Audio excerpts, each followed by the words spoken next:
চেষ্টার আন্দোলনের মাঝেই এক নারী শিক্ষার্থীকে হেনস্থার অভিযোগ উঠেছে।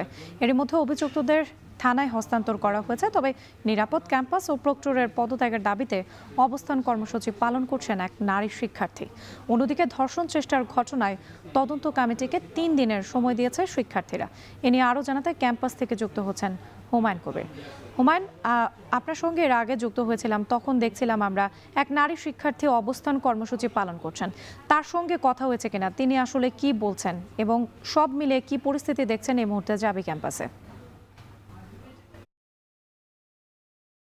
জি, চলমান আন্দোলনের অংশ হিসাবে আপনি যেমনটি বলছিলেন, গতকাল কিন্তু প্রশাসনিক ভবনে আন্দোলনকারী তালা ঝুলিয়ে দিয়েছিলেন এবং তাদের দাবি ছিল অপরাধীকে গ্রেফতার এবং প্রক্টরের পদত্যাগ সহ আরো বেশ কিছু দাবিতে কিন্তু তারা সে তালা ঝুলিয়েছিলেন। পরবর্তীতে কিন্তু আমরা দেখেছি বিশ্ববিদ্যালয় প্রশাসন ভিসি মহোদয় কিন্তু এক সপ্তাহের জন্য একটি কমিটি তৈরি করেছিলেন, যে কমিটি এক সপ্তাহের মধ্যে প্রতিবেদন দিবে যারা আসলে এই ঘটনার জন্য দোষী, তাদেরকে শনাক্ত করে তাদের বিরুদ্ধে ব্যবস্থা গ্রহণ করবে। কিন্তু সেই দাবি প্রশাসনের পক্ষ থেকে যে বিষয়টি এসেছিল সেটিকে প্রত্যাখ্যান করে সাধারণ শিক্ষার্থীরা কিন্তু সেটি 3 দিনের সময় দিয়েছে। মানে আগামী 20 তারিখ পর্যন্ত তদন্ত কমিটি পূর্ণাঙ্গ প্রতিবেদন দিবে এবং আসামিকে গ্রেফতার করবে,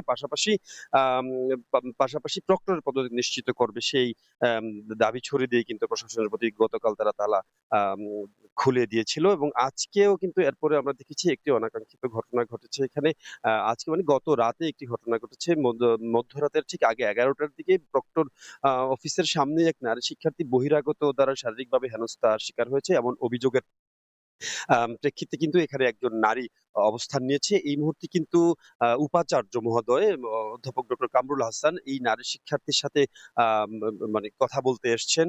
আমরা দেখাচ্ছি যে দেখানোর চেষ্টা করছি, উপাচার্য মহোদয় কিন্তু এসছেন এখানে ওই নারী শিক্ষার্থীর সাথে কথা বলতে। তিনি আসলে কেন অবস্থান নিয়েছেন এবং তার যে প্রক্টরের যে পদত্যাগের দাবি, পাশাপাশি এখানকার যে অপরাধী অভিযুক্ত তাকে গ্রেপ্তার সহ বিচার নিশ্চিত করার দাবিতে কিন্তু এখানে তিনি এসছেন। তো আমরা আসলে দেখাচ্ছিলাম সরাসরি যে ভিসি মহোদয় কিন্তু কথা বলছেন সেই নারী শিক্ষার্থীর সাথে এবং ভিসি মহোদয় একটু আগে আমাদের সাথে কথা বলছেন। তিনি আসলে এসছেন এই নারী শিক্ষার্থীর সাথে কথা বলে কথা বলবেন যে আসলে তার যে সেই দাবি পূরণের বিষয়ে দাবি কতটুকু বাস্তবায়ন হবে এবং অপরাধীকে গ্রেফতার করা হবে কিনা এবং প্রক্টরের পদত্যাগের বিষয়টি বিবেচনা করা হবে, এইসব বিষয়ে কথা বলার জন্য কিন্তু তিনি এখানে এসছেন। এই ছিল আমার কাছে জাহাঙ্গীরনগর বিশ্ববিদ্যালয় থেকে সব শেষ। হুমায়ুন কবির যুক্ত ছিলেন আমাদের সঙ্গে, জানাচ্ছিলেন বিস্তারিত। ফিল ওয়াটার পাম্পের রোটর এখন